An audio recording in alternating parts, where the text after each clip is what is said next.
말씀을 이렇게 형제님들 좀 많이 세워서 저희들이 말씀 듣기를 원하는데, 형제님들이 참 이 말씀을 준비해서 전하는 일에 굉장히 무거운 마음을 가지고 이게 임하는 걸 보게 돼요. 계속 기도가 됩니다.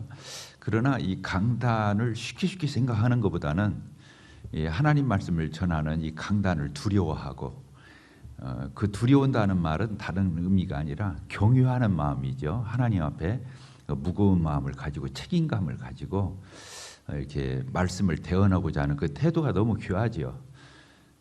그래서 계속해서 강단을 위해서 기도해 주시기 바랍니다. 형제님들 이렇게 말씀을 돌아가면서 이렇게 맡아서 섬기고 있는데 그런 표현을 해요. 언제고 막히면 얘기를 하라고. 준비가 어려우면 얘기를 해라. 감당하겠다. 마음 놓고 준비하도록 하는데 이제 그러다 보니까 습관이 되는 것 같아요. 자꾸 미뤄요. 그래서 제가 순서대로 할 때보다 더 많이 하는 것 같아요. 모순이 일어났습니다.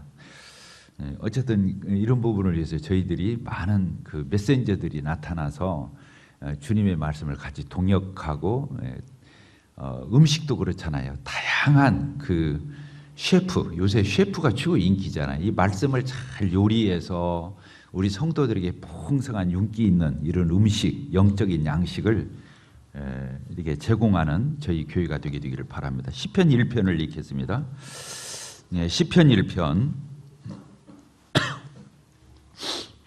제가 읽겠습니다. 복 있는 사람은 악인들의 꾀를 따르지 아니하며 주인들의 길에 서지 아니하며 오만한 자들의 자리에 앉지 아니하고 오직 여호와의 율법을 즐거워하여 그의 율법을 주야로 묵상하는 자로다. 그는 시냇가에 심은 나무가 철을 따라 열매를 맺으며 그 잎사귀가 마르지 아니함 같으니 그가 하는 모든 일이 다 형통하리로다. 이 3절에 있는 말씀입니다. 그는 이 복 있는 사람은 시냇가에 심은 나무가 철을 따라 열매를 맺으며 그 잎사귀가 마르지 아니하되 그가 하는 모든 일이 다 형통하리로다. 이 열매를 맺으며 이 부분을 생각하면서 그 오늘 말씀의 주제는 영적 성숙이 뭐냐. 영적인 성숙이 무르익은 느낌이잖아요. 성숙이라는 말은 우리가 과일로 이게 치더라도 풋사과가 있고 그렇죠. 풋과일이 있고 이게 무르익은 과일이죠. 시절을 쫓아 여기 철을 따라 열매를 맺는다. 시절을 따라서 열매를 맺는데 그 열매가 때가 차야 되잖아요. 그 때가 차기 전에 그 열매를 먹으면 시지요. 단맛보다는 신맛이 많이 나게 되고 맛이 그 맛대로 또 의미가 있지만 그렇다는 거죠. 그래서 무르익은 과일처럼 그렇게 영적인 성수, 그런 부분을 저희들이 오늘 이렇게 생각하는 기회가 되었으면 좋겠습니다. 그래서 저희들이 주님을 섬기면서 영적으로 자라고 성장하고 또 더 나가서 성숙한 그런 어떤 지점에 이르를 때 하나님도 그 과일을 통해서 열매를 통해서 기뻐하시고 주위에 있는 많은 사람들에게 그런 영적인 유익을 줄 수 있는 그런 아름다운 그리스도인의 이런 삶이 될 건데, 그래서 오늘은 영적으로 성숙하다면 도대체 어떤 모습들일까 이런 생각을 이렇게 해보게 되었어요. 첫째로 영적으로 성숙한 사람은 하나님 말씀에 대해서 굉장히 성숙한 태도를 가질 거다 이런 생각을 해봤습니다.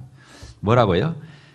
영적으로 성숙한 사람은 이 성경 창세기부터 계시록까지 이 하나님의 말씀을 보는데 상당히 스케일 있게 보게 될 거다는 거예요. 규모 있게 이게 볼 거다. 그 전문가와 비전문가의 차이가 어떤 거냐면, 비전문가는 뭔가 잘하는 것 같은데 파편적이고 부분적이에요. 근데 전문가, 노려는 사람, 이런 사람들은, 베테랑은 뭘 보냐면 전체를 보거든요. 전체를 봐요. 모르겠어요. 자동차는 제가 고쳐본 적이 없어서 잘 모르겠는데, 자동차도 그래서 어떤 부속이 고장 나잖아요. 그러면 그 부속을 연구해서 그 부분만 딸컥 잘 고치는 사람이 있을 수가 있죠. 그런데 조금 더 노련한 기술자는 왜 이 부속이 고장 났을까? 어디에서 연결이 돼서 이것이 왜 이렇게 마모가 되고 빨리 부서졌을까? 그 다른 상관관계까지 진단을 해서 거기서부터 수습을 해서 그 부속만 갈고 끝내는 게 아니라 예방, 다음에 또 그런 것들을 대비해 주는 뭐 이런 것까지 되지 않나. 그래서 병을 잘 고치는 의사는 삼류의사라고 그러잖아요. 삼류의사. 병을 잘 고치는 의사는 삼류의사다 그거예요. 근데 이제 그 다음에 훌륭한 의사가 어떤 의사예요? 예? 그 이제 그 몸을 전체적으로 이렇게 잘 관리해서 고장나지 않도록 이렇게 해주는데, 진짜 의사는 예방을 하는 의사라는 거 아니겠어요? 그러니까 어떻게 보면 소문은 안 나는 거예요. 죽을 뻔 걸린 사람을 고쳐줘야 용원 의사라고 그러지 미리미리 예방해서 그 사람에게 이런 것을 대비할 수 있도록, 건강할 때 건강을 지켜야 한다고 그런 것처럼 이런 의미로 생각한다면 그렇습니다.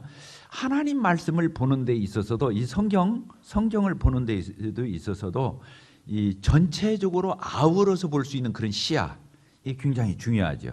창세기부터 계시록까지 어떤 측면에서 보는 것이 그러면 전체적인 안목에서 보는 거냐, 이게 보게 될 적에 구속사적인 관점에서 보는 것을 성경을 제대로 본다 그렇게 표현해요. 그래서 창세기 1장에서 계시록 끝장 끝절까지 구속사적인 관점에서 보는 거예요. 구속사가 뭐냐면 구원 역사, 하나님의 큰 구원 역사의 그 큰 파노라마, 저 산꼭대기부터 저 바닥까지 이르는 그 물줄기를 다 더듬어서 볼 수 있는 그런 안목을 다른 말로는 이제 파노라마라고도 하고, 그다음에 성경의 어떤 큰 맥을 잡은 큰 맥을 잡고 그 맥을 쫓아가는, 뭐 이렇게 성경을 보는 것을 구속사적인 관점에서 성경을 보는 거다. 근데 그 구속사가 또 누구를 가리키는 거냐면 결국에 예수 그리스도를, 성경 전체를 보는데 꼭 예수님을 놓치지 않고 예수님을 추적해 가면서 예수 그리스도를 조명해 가면서 예수님에게서 시야를 떼지 않으면서 그 예수님을 추적해가는 발자취, 이게 성경을 전체적인 안목으로 구속사적인 관점, 예수님의 구속사여, 또 예수 그리스도에 대한 초점, 이런 것들을 놓치지 않고 성경 전체를 아우러갈 수 있는 시야. 또 다른 측면은요, 성경을 이렇게 볼 때 언약적 관점에서 본다는 사람들 있어요. 언약. 그래서 성경을 뭐라고 말합니까? 구약, 신약. 약속의 책이거든요. 테스트먼. 그래서 성경은 약속의 책이거든요. 저 창세기부터 계시록까지 하나님의 언약적 관점에서, 언약이 뭐냐면 하나님의 신실하심을 얘기하는 거거든요. 하나님은 정말로 신실하셔요. 틀림없어요. 정말로 믿을 만해요.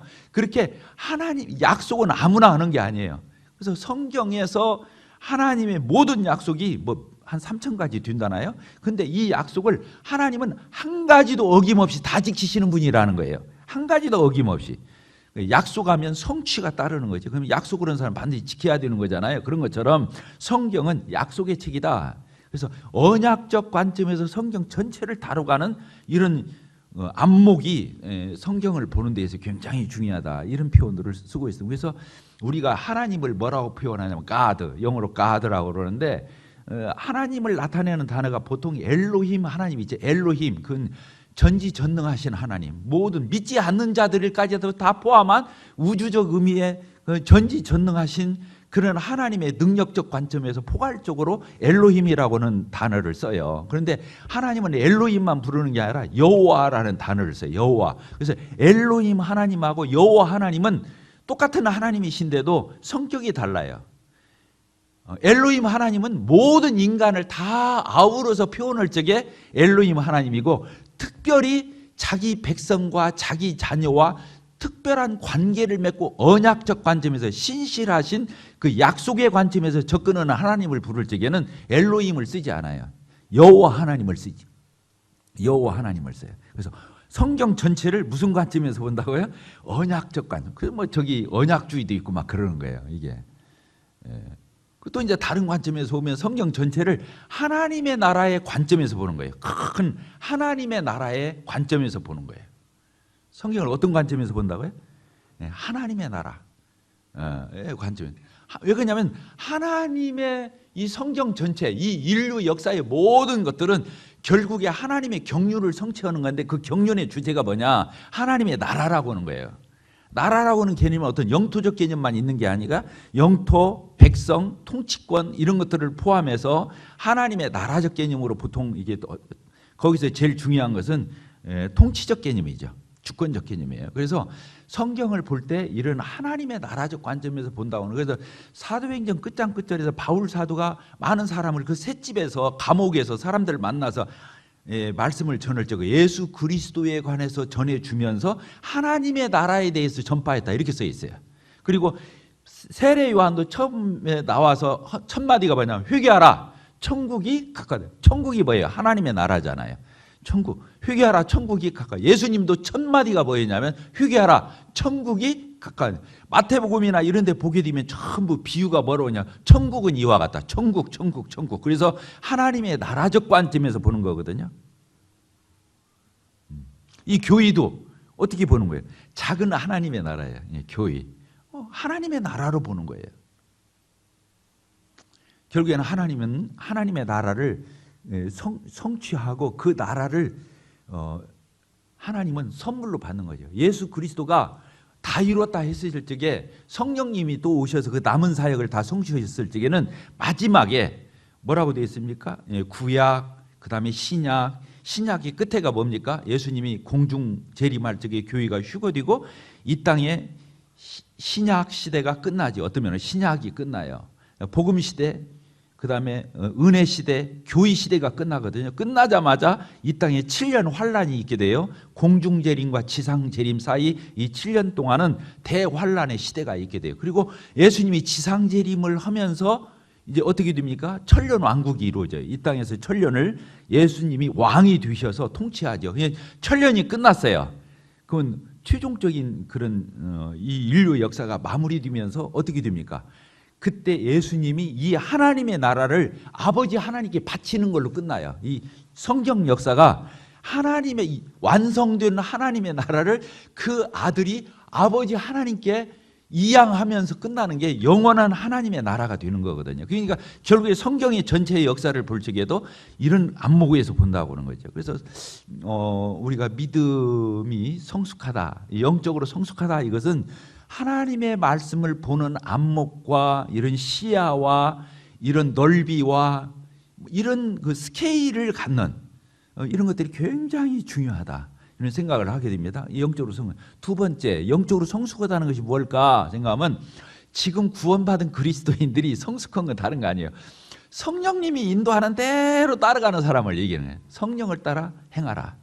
그렇게 성경에서 갈라디아서 5장에 보면 성령을 쫓아 행하라. 그래야만 육체의 욕심을 이루지 아니하리라. 성령을 쫓아 행하면 뭐 율법 아래 있지 않다. 율법에 뭐 하라 하지 마라 이거 조목조목 따져서 뭘 하고 안 하고 할 필요가 없다는 거예요. 왜? 성령님이 허자는 대로 따라가면 다 그걸 성취하게 돼 있다는 거예요.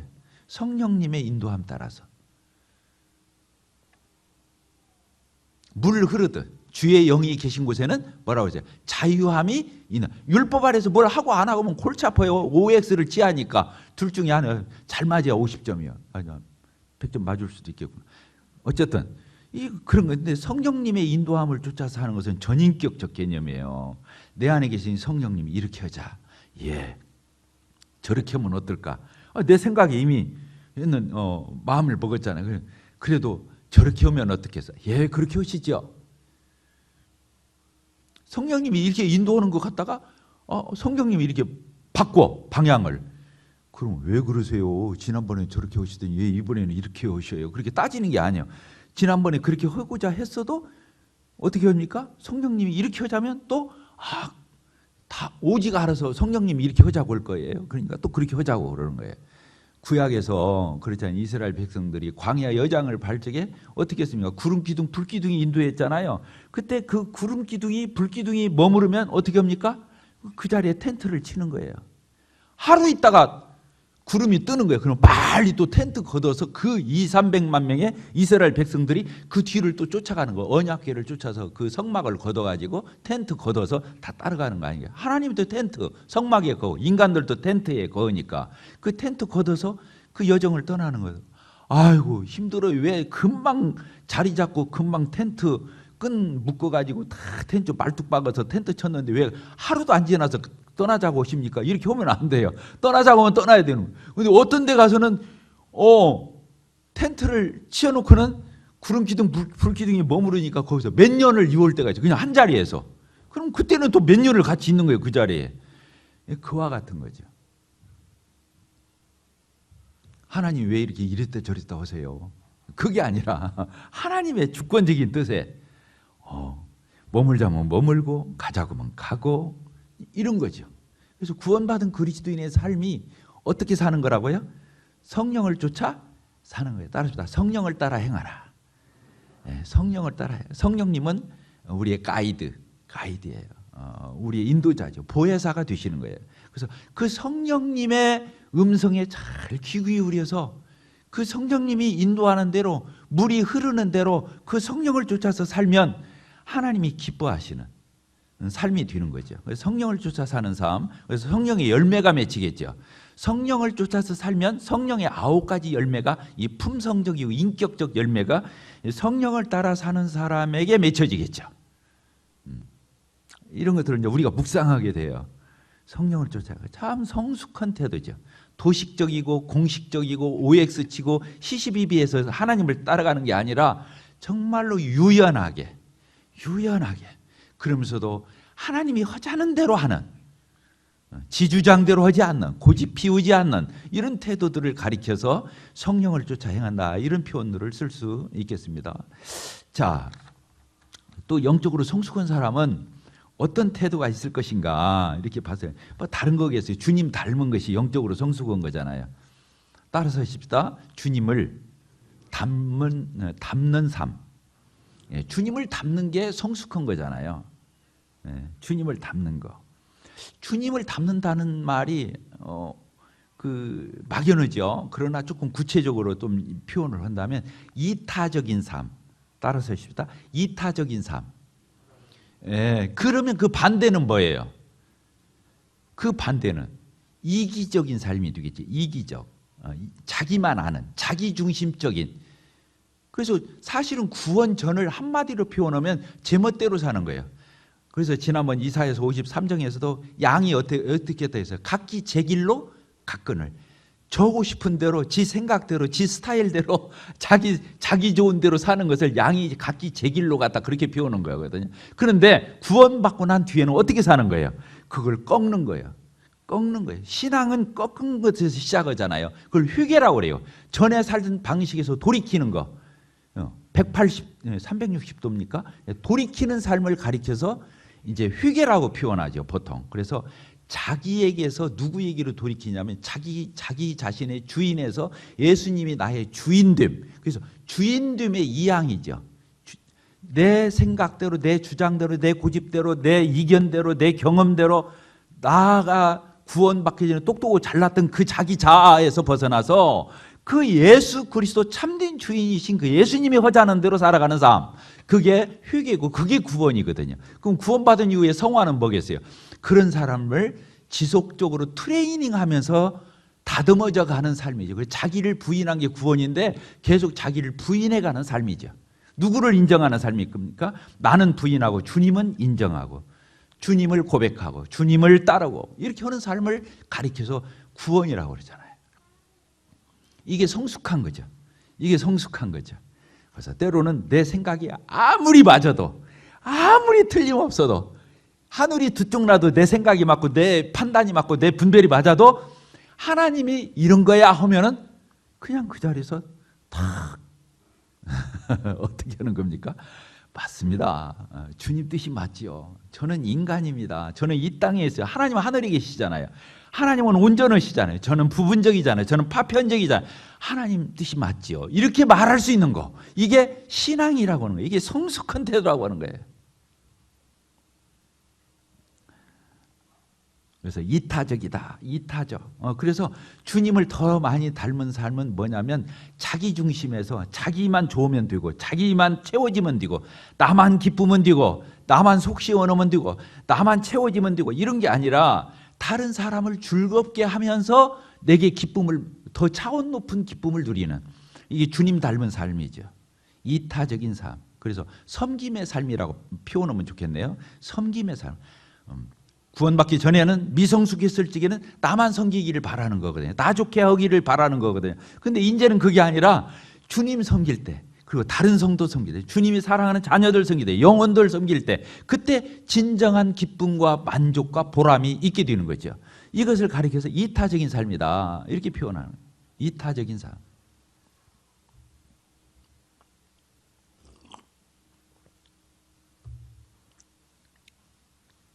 그래서 주님을 섬기면서요, 참 보기 좋을 때가 언제냐면 다른 성도, 다른 영혼들을 섬기면서 아까워지 않고 그런데 막 투자하고 또 그것을 기쁨으로 알고 보람으로 알고 그렇게 섬겨가는 모습같이 더 이상 아름다운 모습이 없어요. 복음을 가리켜서, 복음 전하는 사람을 가리켜서 표현을 노마서에서 뭐라고 했어요? 아름답도다 복음을 전하는 자들의 발이요. 아름답도다. 그러니까 다른 사람이 정말로 구원받기를 바라서 그 복음을 전하는 사람, 그 사람의 발걸음 아름답다 표현하는 거거든요. 나 혼자 구원 딱 받고 그냥 딱 끝나고 이런 게 아니라 정말로 다른 사람들도 다 구원받았으면 좋겠어. 그렇게 해서 복음을 전한, 다른 사람을 채워주고 다른 사람을 돌아봐주고 다른 사람을 배부르게 하고 다른 사람의 마음을 시원하게 해주고 다른 사람을 이끌어주고 다른 사람이 세워주기를 바라고 다른 사람이 살 때 박수를 쳐주고 다른 사람이 살 때 격려를 해주고 다른 사람이 세워졌을 때. 근데 반대가 뭡니까? 나보다 저 사람이 더 잘 달려가? 나보다 주님 더 잘 섬겨? 저 사람이 나보다 은사가 뛰어나? 이러면서 경계하고 비교하고 조금만 나가면 내가 우월의식 갖고 과시하고 자랑하고 조금 못하면 무시하고 깔보고 그 앞에서 거드름이나 피우고 이건 얼마나 누추하고 식상하고 냄새나는 모습이 되겠어요. 그래서 교회는 이타적인 공동체다. 교회를 한마디로 표현하면 이타적인 공동체다. 따라서 합시다. 이타적인 공동체. 그게 교회라고 하는 거예요. 그래서 기복신앙이 잘못된 거예요. 기복신앙은 더 잘 되고 더 잘 먹고 더 부자 되고 더 잘 형통하고 자기만 잘 되면 끝나는 게 기복신앙. 그거 기독교가 가르치는 게 아니다 그 말이에요. 얼마나 더 이타적으로 살 거냐를 가르치는 데가, 예수 그리스도를 뒤쫓는 데가 교회라고 하는 거예요. 예수님이 그렇게 사셔요. 나는 섬김을 받으러 온 게 아니다. 나는 섬기려고 왔다. 내 목숨을 많은 사람들의 주를 위한 대속물로 내가 내어주려고 왔다. 하나님의 나라는 정말 하나님의 나라는 이 세상 나와 다르다. 정말로 높이 뒤는 자는 저 끝이 되어야 한다. 정말로 교회에서 높이 뒤고자 하는 자는 저 마지막에 가서 줄 서라. 교회에서 정말 존귀 여김을 받고자 하는 이 어린아이처럼 되어야 그런 사람 될 수 있다. 이 교회는 완전히 세상 물구나무 서버리는 데가 교회라는 거예요. 세상 나라와는 족보도 다르고 뿌리도 다르고 흐름도 다르다고 하는 거예요. 놀라운 거 아니겠습니까? 우리가 그런 공동체에 속해 있다고 하는 것이 얼마나 복되고 아름답고 우리가 기가 막힌 삶을 사는 것인지, 이런 것들에 대한 스릴이 있어야 되죠. 스릴이 있어야 돼요.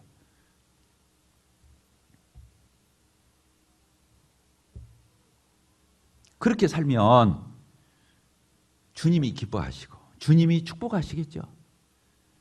저는 우리 교회 오늘 아침에도 우리 학생부 와서 졸업식을 하는 걸 봤어요. 학생부에서 청년부로 14명이 올라가는데 오늘 출석한 사람이 11명인가 출석했더라고. 이렇게 보니까 1층에 이렇게 꽉 찼는데 그 아이들이 부모가 안 나오는데 나오는 아이들이 너무 많은 거예요. 나는 정말 우리 학생부 형제 자매님들 너무나 수고했어요. 축구교실, 농구교실, 헬프 이런 걸 해가지고 그 아이들, 믿지 않는 집 아이들 다 태우고 와서 태워다 주고 여기 와서 간식 먹이고 밥 먹이고 또 하나님 말씀 전해주고 같이 어울려주고 가네들 섬겨줘가지고 이 아이들을 담아낸 교회. 놀랍잖아요.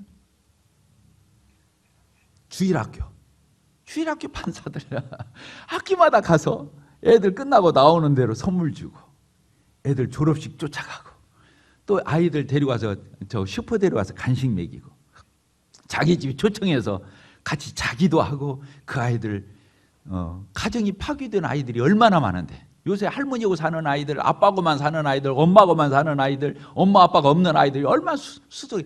저희 교회의 반절가량이 다 그런 집의 아이들이에요. 근데 우리 교사들이 그 아이들을 따뜻거리고 예뻐하고 귀엽게 봐주고 그 애들 따뜻거리니까 애들이 형제 자매인들 다 가장 아침 9시면 나와버리. 그 애들이 부모도 아침에 애들이 깬다는 게 쉬운 게 아니에요. 그 교회 와서는 휴대폰 쳐다보지도 않아. 휴대폰을 이기는 교회. 조지 뮬러가요, 우리 모임에 초창기 어떠면 첫 형제님의 오픈 브레들이네. 나비 말고 조지 뮬러. 기도의 아버지잖아요. 고아의 아버지잖아요. 몇천 명의 고아를 거느리면서 그분이 복음을 전했어요. 우리 모임에 정말로 뭐 간판과 같은 형제님이 조지 뮬러. 오늘날 우리 고아를 챙기자는 게 이게 고아 챙기는 거예요. 저희 교회가 이런 것을 챙기는 교회가 되는 거예요.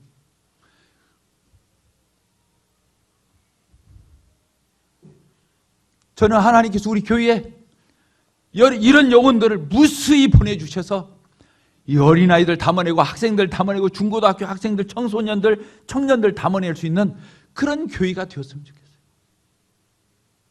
이타적인 교회, 섬김의 교회. 그런 사람들 하나하나 살려냈을 적에 얼마나 하나님 나라적 관점에서 보게 되면 큰 일이 될 것인가, 이건 말도 표현할 수가 없겠죠.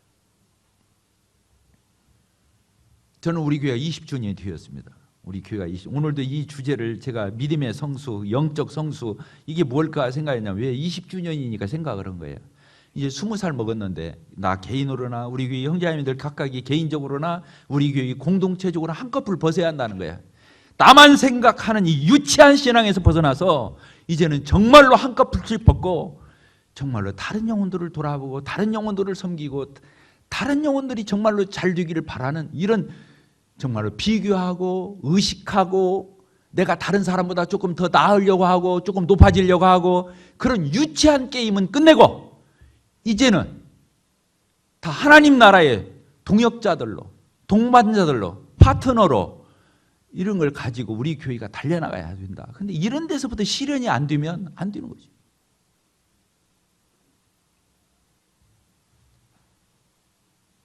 네, 저는 우리 교회가 이런 걸 잘 담아내는 이 20주년을 계기로 해서 이 어린 생명들 담아내고 이 중학생들, 고등학생들, 청년들을 담아내는 나이 드신 사람들 무시하자 그 말 무관심하고 그런 얘기가 아니에요. 그래야 나이 든 사람들이 살아요. 나이 든 사람이 살아요.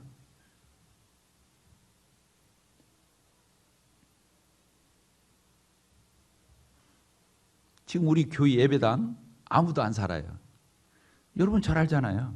뭐 사택이 있는 것도 아니고 사찰이 있는 것도 아니고 그냥 예배당 건물 있고 체육관 건물 있고 그냥 우리 마당에 외부 차들도 와서 다 주차하고 그래요. 우리 교회 누구 열수에 별도로 가지고 있는 사람 하나도 없어요.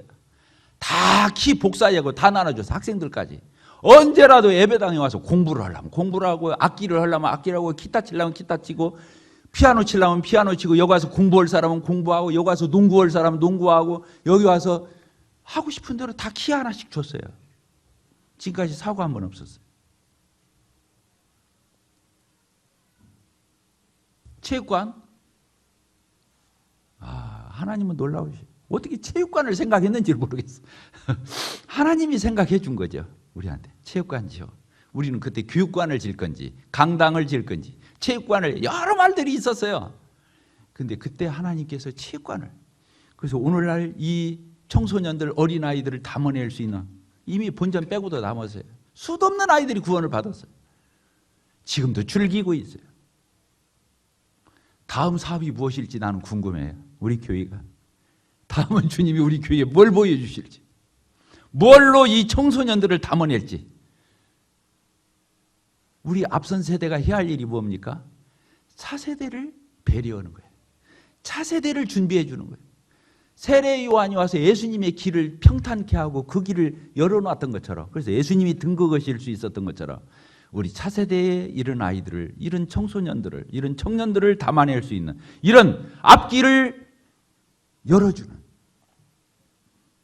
이런 것들을 마련해주는, 이런 것들을 털을 잡아주는 이런 앞선 세대로 저희들이 기억되게 되기를 바랍니다. 아멘 한번 합시다. 네. 아멘이죠? 그렇잖아요. 그런 교회가 돼야 하잖아요. 그런 교회가 돼야 하잖아요. 지금 시대에 누가 아이들이, 청소년들이 교회를 와요? 안 와요.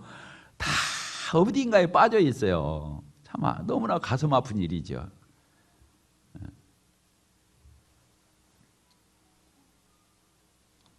또 성숙한 모습이 무엇일까 이렇게 생각했을 적에 하나님 앞에서 사는 거죠. 따라서 합시다. 하나님 앞에서 사는 거다. 예, 하나님 앞에서 사는 거. 사람 앞에서 사는 게 아니라 하나님 앞에서 사는 거예요. 사람 앞에서 사는 것을 뭐라고 말하냐면 처세라고 그래요. 처세. 그때그때 상황에 따라서 그 사람 면면에 따라서 그 앞에서 제스처하는 것을 처세라고 그래요. 처자가 장소, 그때그때 그 장소마다 그 사람의 몸가짐이 달라지고 태도와 행동거지가 달라지는 것을 처세라고 그러는 거예요. 나보다 별로 못 배우고 못난 사람 앞에서는 함부로 대하고 조금이라도 세상적으로 좀 이렇게 떠받들어 줘야 나한테 뭐라도 이로움이 올 것 같은 그 사람 앞에서 굽신굽신이나 악수라도 한번 더 하고 그 사람 알아주고 그 사람 앞에서 뭔가 그렇게 하는 걸 처세라고 하는 거 아니겠어요? 교회 와서는 그런 게 하는 데가 아니죠. 교회는 그런 데가 아니잖아요. 세상이 아니잖아요. 그러니까 교회 와서는 그렇게 하면 안 되죠. 하나님 앞에서 사람이 보든 말든 사람이 알아주든 말든 사람이 박수를 치든 말든 사람이 끄떡거려 주든 말든 상관없어요. 하나님 앞에서 하는 거예요. 하나님 여기 계시니까. 그래서 어떤 학자는 그런 책자도 썼어요. 거기 계시는 하나님. 거기 계시며 말씀하시는 하나님. 이런 책자도 썼다니까요. 왜? 하나님은 언제고 거기 계셔. 그리고 거기서 말씀하셔. 별도로 뭐 예배당 가야만 하나님 있고 그런 게 아니란 말이에요. 하나님은 거기 계셔서 거기서 말씀하시는 하나님. 그러니까 나는 어디서 어떤 누구를 만나도 어떤 상황에서든 하나님 앞에서 행동하고 하나님 앞에서 하는 거예요. 처세가 아니에요. 왜? 하나님 보시니까. 그래서 기도할 적에도 골방으로 들어가서 기도해. 사람 보는 앞에서 떠벌리지 마. 골방으로 들어가서 문 닫고 기도해. 하나님이 네 기도 들으실 거야.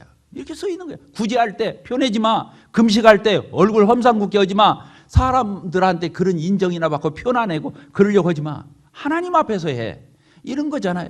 그래서 믿음의 성숙이라는 게 다른 게 아니라 얼굴 내미는 게 아니라 믿음의 성숙은 어떤 상황에서는 누구 앞에서든 어떤 장소에든 어떤 일을 대하든 하나님 앞에서 사는 삶을 연습하는 거.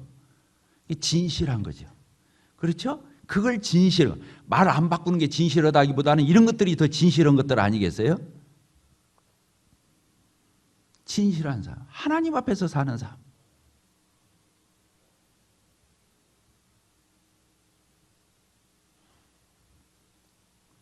사람 별로 의식 않고 하나님 의식하고. 사람이 다 박수쳐도 하나님 앞에 내 마음이 불편해, 거리껴. 그러면 하나님 죄송해요. 사람들은 다 끄떡거리는데 하나님은 저 지금 불편하게 생각하시죠? 그러면 하나님 앞에 무릎 꿇는 거예요. 하나님 죄송합니다. 내가 하나님 앞에서 행동 못했습니다. 하나님 용서해 주세요. 하나님 속상하셨죠? 이제 그렇게 안 할게요. 이렇게 할 수 있는 게 인격적 신앙이라는 거예요. 제가 이번에 온양온천 교회 리모델링하는 현장을 갔다 왔어요. 계속 밴드에서 올라오니까 계속 찔리는 거예요. 전국에 있는 기술 있는 벽돌이라도 좀 쌓고 목수일이라도 하고 뭐 이렇게 뭐라도 만지고 막 이렇게 그 할 수 있는 분들은 다 모여가지고 그 온양온천 교회가 한 5가정 노인분들만 계신데 작년에 그 예배당을 마련을 한 거예요. 근데 너무 험상궂은 거예요. 안팎으로 다 너무 누추한 거예요. 그러니까 국내 선교회에서 그 방문해가지고 이렇게 보니까 너무 노인들이라 힘도 없지. 작년에 그냥 온통 힘을 기울여서 예배당을 마련했는데 너무 그 형편없으니까 손도 못 대고 이러는데 거기 이제 저도 안 가려고 그랬어요. 안 가려고. 근데 이제 가서 얘기를 들어보니까 그 시작을 할 적에 그냥 험상궂은 데만 이렇게 땜빵 좀 해주고 이게 컴포르치만 해주려고 그랬대요. 그래서 처음에 기금이 40만 원 하고 목수일 조금 할 줄 아는 형제님 2분을 예약을 했대요. 좀 와서 하루 이틀 좀 고쳐주고 말으려고. 그런데 밴드에 올라가니까 여기저기서 형제님들이 몰려오고 또 밥 사가지고 오고 간식거리 사가지고 오고 또 찬조금 막 거기다 후원금 보내고 이렇게 해가지고 그냥 안팎으로 100%를 다 바꿔줘 그랬어요. 완전히 새 건물 만들어버린 거예요. 그러니까 거기에 있는 5가정의 그 노인 형제 자매님들이 그냥 눈물만 펑펑 흘린다는 거예요. 저 거기를 우리 집사들이 이제 결정을 해서 100만 원을 줬는데 제가 그냥 입금하고 말으려고 했어요. 왜 그냥 그 현장에서 몸으로 때우고 일하고 열심히 하시는 형제님들 보면 내가 가서 일 방에나 놓는 것 같고, 저는 뭐 우리 집 빵꾸 때워도 내가 이 에어복수질을 한 번도 해본 적이 없는 사람이에요. 그만큼 제가 그런 쪽에 약해요. 그래서 그냥 입금하고 식사도 접대하면은 그거 보내주면 우리 집사 형제님한테 연락해서 그 식사비 이렇게 입금시켜 주라고. 그래서 100만 원 입금하고 식사비 입금하고 그렇게 끝내려고 했어요. 근데 밤에 이제 그렇게 마음을 먹으니까 마음이 편하더라고. 아, 내 얼굴 내밀 것도 없고 우리 교회 과시할 것도 없고, 아, 그렇게 그냥 보내면 되는 거지. 근데 밤새도록 또 잠이 안 오는 거예요. 그럼 거기 와서 이러는 사람들은 뭐 얼굴 내밀라고 와서 하나? 이 생각이 드는 거예요. 그 사람들은 뭐 얼굴 내밀고 과시하고 자랑하려고 와서 그러고 있나?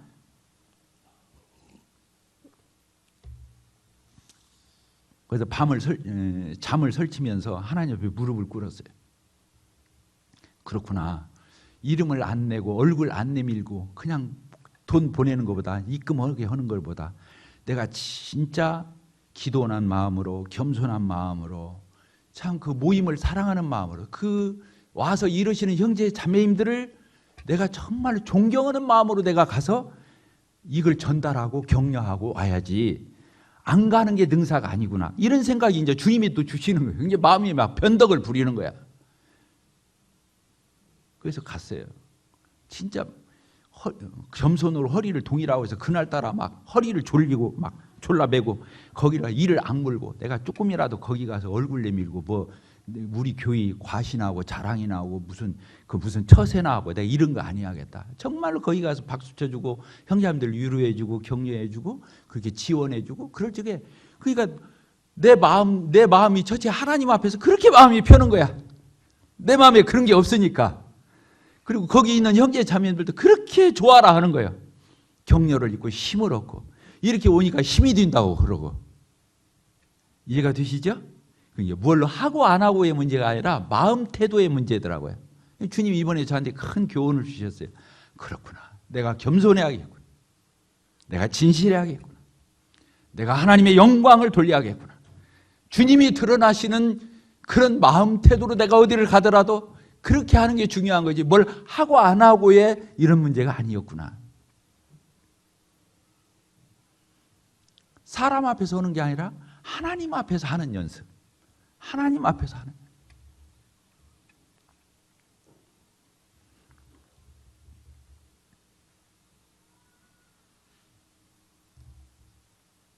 믿음의 성숙의 모습을 제가 적어보니까 13가지를 했더라고요.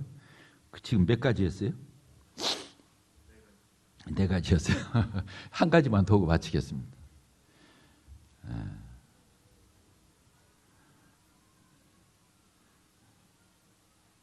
5번째, 자기 의를 내세우지 않는 태도죠. 자기 의를 내세우지 않는 거. 그렇죠. 그게 종교잖아요. 자기 의를 내세우는 게 종교잖아요. 자기 의로 갈 수 없잖아요. 그러니까 자기 의는커녕 하나님 앞에서 어떻게 해야 돼요? 내가 100% 주인이라는 것을 고백해야 회개잖아요. 자기를 내세우기는커녕 자기가 100% 주인임을 부인하고 자기를 꺾고 하나님 앞에 서는 거, 이게 구원이잖아요. 구원받은 이후에 우리 그리스도인의 삶은 자기를 부인하는 삶이죠. 자기 의를 내세우지 않는 삶. 왜 하나님이 오늘도 우리가 예배 때 감사기도하고 하나님 앞에 고백했던 게 뭡니까? 우리가 구원받을 수 있었던 것은 0.1%도 0.00001%도 내 공로로 된 게 없잖아요. 다 100% 온전히 완벽하게 예수님 공로로 우리가 의롭다함을 얻고 구속함을 얻고 죄사함을 받고 하나님 앞에 설 수 있고 이렇게 되었는데, 구원받은 이후에 우리가 무엇을 조금 했다고 해서, 뭘 좀 드렸다고 해서, 무언가를 좀 우리가 몸짓을 했다고 해서 내 것을 내세운다. 내가 뭘 한 것처럼, 내가 무엇을 드러낸 것처럼 나의 것을 어떤 것들을 내세운다고 한다면 정말로 창피한 거죠. 그래서 자기 의를 내세우잖아요. 자기 벌써 딱 가지면 벌써 눈에 힘이 들어가잖아요. 어깨에 힘이 들어가잖아요. 목에 힘이 들어가잖아요. 이빨을 꽉 물어가지고 여기에 힘이 들어가 있잖아요. 힘 들어가면 아닌 거거든. 힘들어가면 안 되는 거예요. 그러죠? 힘들어가면 안 되잖아요. 부담스럽죠. 무장해제. 무장해제. 하나님 앞에서, 사람 앞에서 무장해제된 모습. 자기를 내세우지 않는, 자기 의를 내세우지 않는, 자기 공로를 내세우지 않는 아름다운 그리스도인.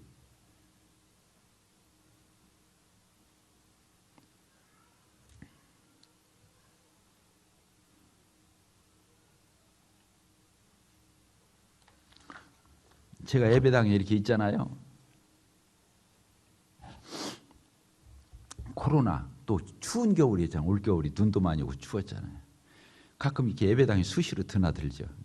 예, 이렇게 불쑥 들어왔는데 아무도 없는데 누가 불쑥 튀어나와서 보니까 1, 2, 3층 다 화장실이고 다 돌아다니면서 휴지, 화장지 다 점검해서 채워놓고 다 세팅해놓고 이러고 돌아다니는 지체가 있어요. 아무도 없는데 혼자 와서 그러고 다녀.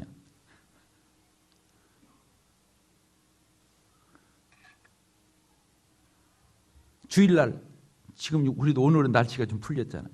추운 날에 영하 10도, 한참 영하 몇 도까지 내려간 적이 있죠? 12도, 15도까지, 영하 15도까지 내려갔잖아요. 저도 이렇게 추운 겨울은 처음이었어요. 주일날 아침에 우리 이제 모이는데 그동안 한 5주간 안 모이다가 이제 모이는 날이 됐어요. 날씨가 춥더라고요. 그래서 형제님들 훌륭한 분들 많지만 혹시나 하고 불안해서 제가 여기를 왔어요. 한 뭐 8시 반이나 9시쯤 왔나? 하여간 왔어요. 8시 반에 왔나? 왔어요. 그래서 난방을 한번 싹 켜고 가려고. 문 열고 탁 들어왔는데 아무도 없는, 누가 튀어나와서 보니까 벌써 이미 1, 2, 3층 불을 다, 아이들 방까지 다, 체육관까지 불을 다 집에 후루룩하게 이미 만들어 놓고 예배당에서 있는 형제님이 있더라고. 그래도 또 혹시 모르니까 또 빠졌을까 하고는 내가 또 다시 돌아다녀 본 거예요. 다 점검하고 어디 빠진 데 없나 돌아보고 내려왔어요. 막 문 열고 나가려고 하는데 이제 집에서 다시 씻고 나와야 하니까 나가려고 하는데 누가 또 훅 들어오는 거예요. 왜 들어오냐고 했더니 난방 혹시 안 돼 있으면 허러 왔다는 거예요.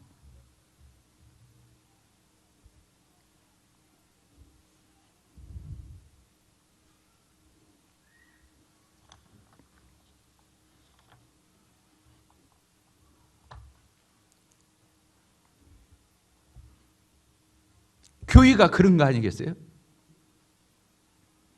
누가 시켜요? 누가 그런 것을 체크해요? 마음에서 우러나니까.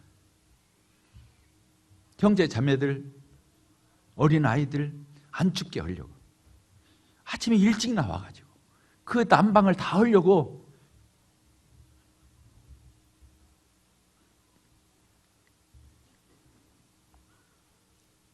저는 행복했어요. 내가 이런 교회에서 주님을 섬기고 있구나. 내가 이런 교회에서 목회를 하고 있구나.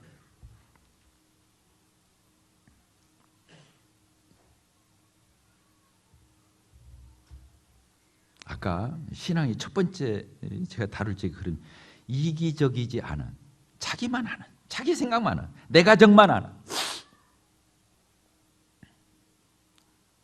지금까지 저는 조금 부끄러운 게 있어요. 저는 20년 동안 우리 교회만 알았어요.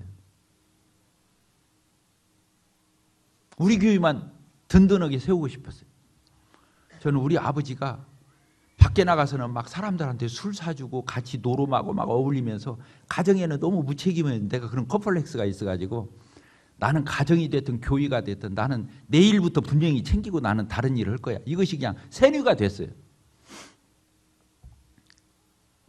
그리고 돌아가신 우리 어머니가, 소천하신 우리 어머니가 맨날 강조했어요. 너 밖으로 집회 다니지 말라고. 성도 집회, 복음 집회 이런 데 밖으로 강사로 다니지 마라. 놀아도 우리 교회 가서 우리 교회 애들 봐주라고. 교회를 똑바로 하라고. 우리 어머니가 그렇게 가르쳐요, 저를. 또 우리 딸아이가 있는데 진돗개예요. 한번 물으면 안 놔. 밖으로 강사로 다니는 거, 말씀적으로 다니면 얼굴에 안색이 변해 있어요. 불편해 있어. 지금에 와서 제가 작년 올해 이렇게 오면서 이제 우리 교회가 한꺼풀 벗어야 한다. 연약한 지역교회들, 연약한 일꾼들, 연약한 다른 지역의 성도들, 아니 저 교파라 할지라도 저 어려운 교회가 있다면, 정말로 주님을 추구하는 그런 교회들이 있다고 한다면 우리는 손을 내밀어야 돼요. 도와줘야 돼요. 협력해야 돼요. 왜? 하나님의 나라가 가면 부레들이는 별도로 없어요. 우리가 여건상 별 수 없이 교제권을 같이 하는 형제 자매들을 더 사랑하고 위하고 물론 챙겨야 되죠. 그러나 하나님 나라적 관점에서, 성경적 관점에서 보면 그런 것도 아니에요.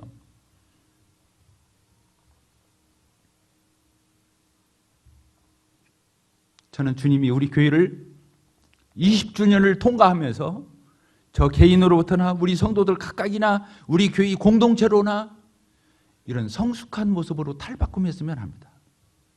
이제 소화적인 태도를 버리고 자기중심적인 태도를 버리고 좀 넓은 마음을 가지고 더 유연하고 무장해제하고 덜 긴장하고 다른 사람에게 손을 내밀고 다른 사람 손을 잡아주고 우리끼리도 서로 용서하고 하나님이 기뻐하시는, 하나님이 우리 가운데 머물기를 즐겨하시는 그런 교회로 하나님 우리 교회를 축복해 주시기를 바랍니다. 예수님 기도하고 마치도록 하겠습니다. 아버지 하나님 감사합니다.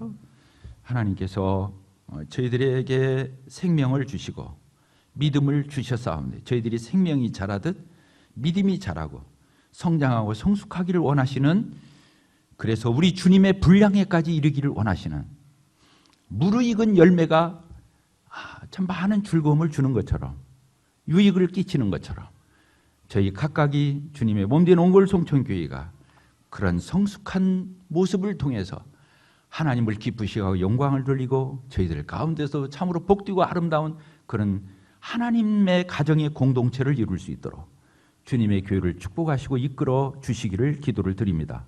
예수 그리스도의 이름으로 기도하옵나이다. 아멘.